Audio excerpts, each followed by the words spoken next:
For the last month I've been creating a game about a squirrel using Aseprite to make pixel art and the Godot engine to program the game. The current state of the game is very simple. The player is only able to move side to side, sprint, slide, jump, and glide. There are also only two interactable objects, a red mushroom to bounce off of and a wind tunnel to glide vertically. Before we get into the devlog, I need to talk about how I got here. 5 years ago I started watching Game Maker's Toolkit on YouTube, which sparked my desire to make games, but I only made stories and designs for weapons and characters until last year when I enrolled in a coding class for Python that taught me the basics of coding and the Python language. I created two small games in CMU CS Academy Sandbox, one being a Galaga copy with a boss fight and the other being a top-down shooter where you fight off waves of enemies by throwing fireballs at them. These projects refueled my interest in making games, and I began watching Pontypants' devlogs for Punch-a-Bunch, which I flew through all his great videos within a month. I then started watching DevDuck and his devlogs on Dolphin. His videos really inspired me to learn the Godot engine and actually try making and releasing a game, because in his videos he talked about working around his job and other life tasks that I deal with as well. I learned Godot and experimented a little bit, but I had no time because of school, work, and sports, so I had to stop. A month ago I found Thomas Brush on YouTube, and his videos about motivation and what it takes to be a game designer inspired me once again to pick game design back up and make time for game development. I started working in Godot again and needed an idea for a game. I looked back to some games that I really enjoyed throughout my years. Ori and the Will of the Wisps was a well-crafted game that had a notable Metroidvania structure, so I decided that was the structure I wanted my game to have. I then remembered how much fun I had playing New Super Mario Bros. Wii as a kid and Super Mario Bros. U Deluxe now, so I wanted some platforming aspects in my game. I also ended up having my art look similar to those Mario games. Now the only thing left was that I needed a base for my gameplay, and with Mario still on my mind, I remembered the squirrel suit from Super Mario Bros. U Deluxe and how much fun I had with the gliding. So I made the final decision that my game was going to be a Metroidvania platformer about a flying squirrel in a colorful cartoon world. I also wanted the game mechanics to have to be mastered in order to beat the game. Now that my game has officially started development, I wanted to share it with people, but I didn't know how.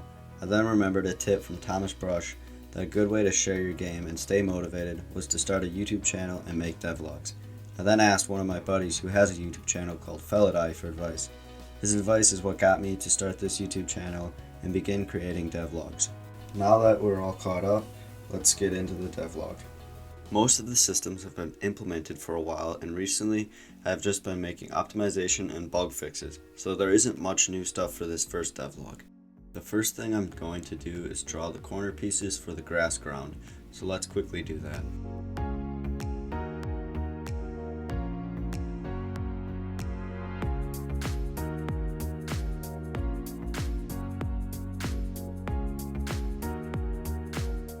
Drawing these pieces is pretty easy because I just have to copy over the drawing I already have for the floor and just turn one side over and round out the corner. Making these quick and easy shortcuts helps save lots of time for making other things. Now that we have the corner pieces drawn, let's actually create game systems for them in Godot, and I'll check back in after that.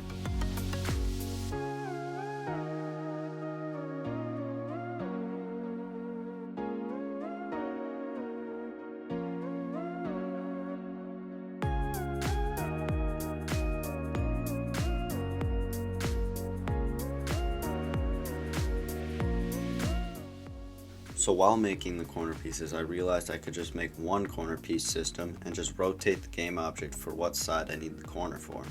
This helps with clutter in my systems folder and makes less work for creating the corners. These corner pieces meld very well with the floor pieces, which is awesome and just makes the game look better. Now that we have better looking ground, I can shift my focus to making the sky taller and looking better. So I am going to quickly draw up an upper sky background, which won't take too long. Like I said, that didn't take too long, and now I can easily implement the upper sky into my game because I already have the game object created, I just needed a sprite.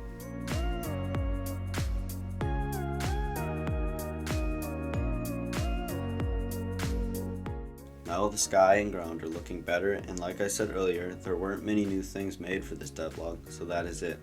Next devlog will be much bigger and will have more important changes than just aesthetics. Thank you all for watching, and this is RBC Mr. Rhodes signing off for now.